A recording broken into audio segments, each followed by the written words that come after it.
Lundi prochain et tout au long de cette semaine d'ailleurs, ce sera l'Alsace Fan Day. Bonsoir Gérard Stedel. Bonsoir. Vous êtes président de l'Union internationale des Alsaciens.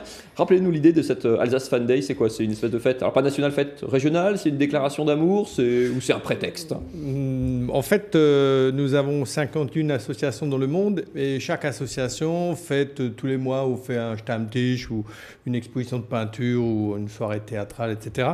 Et on souhaitait, dans le cadre de la fédération, puisqu'on fédère l'ensemble des associations, faire un coup de projecteur spécial et tout le monde en même temps pour valoriser l'Alsace dans le monde. Et pourquoi le 24 juin, il y a une explication Alors, particulière? le 24 juin, oui, il y a une explication parce qu'on pensait d'abord le faire en décembre à la Sainte-Odile, mais on était dans les préparatifs de Noël, donc oui. C'est pas terrible. Et pour faire la fête, c'est plutôt quand même indiqué durant une période estivale. Alors juillet-août, on peut oublier parce que tout le monde est en vadrouille.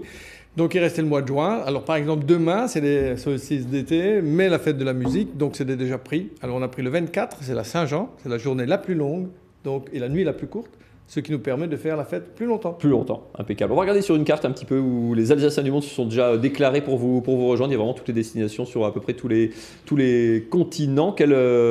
C'est quoi l'idée? Chacun organise localement son propre événement en fait. Hein. Oui, c'est ça. C'est-à-dire qu'on a créé un site internet spécial, alsacefanday.com.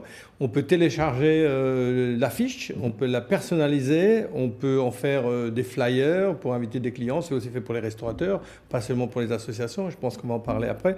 Et donc tout le monde peut s'approprier cette journée et on souhaite que le maximum d'Alsaciens et amis de l'Alsace le fassent. Il y a vraiment des Alsaciens partout dans le monde ou il y a des pays où ils sont plus nombreux?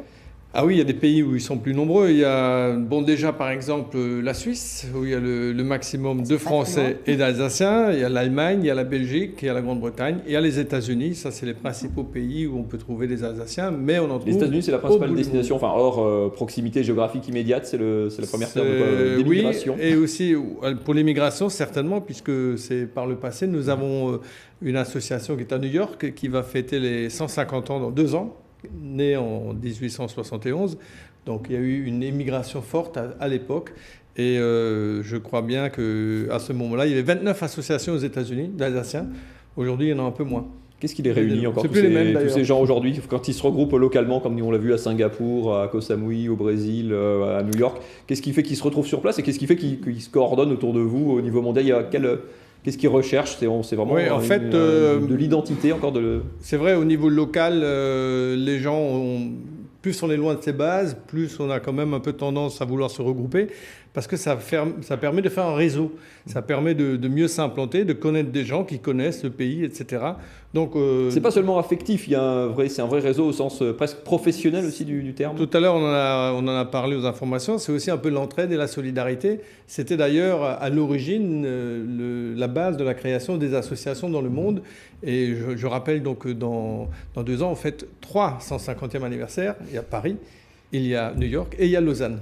D'accord. L'éloignement, la mondialisation, le fait que les gens bougent beaucoup comme ça, notamment les jeunes maintenant, ça distance ce lien. Vous dites les associations sont un peu moins nombreuses. La crainte, c'est que ça se... Non, au contraire, on crée 4 associations par an depuis 3 ans, ce qui est quand même assez extraordinaire. Et on a au moins une dizaine d'embryons, entre guillemets, dans les tuyaux, que ce soit Miami, le Sénégal, la Turquie. Enfin, j'étais en Pologne il y a 15 jours pour lancer l'association des Alsaciens en Pologne. Avec la Pologne en particulier, il y a des liens historiques. Il y a aussi beaucoup de Polonais en Alsace.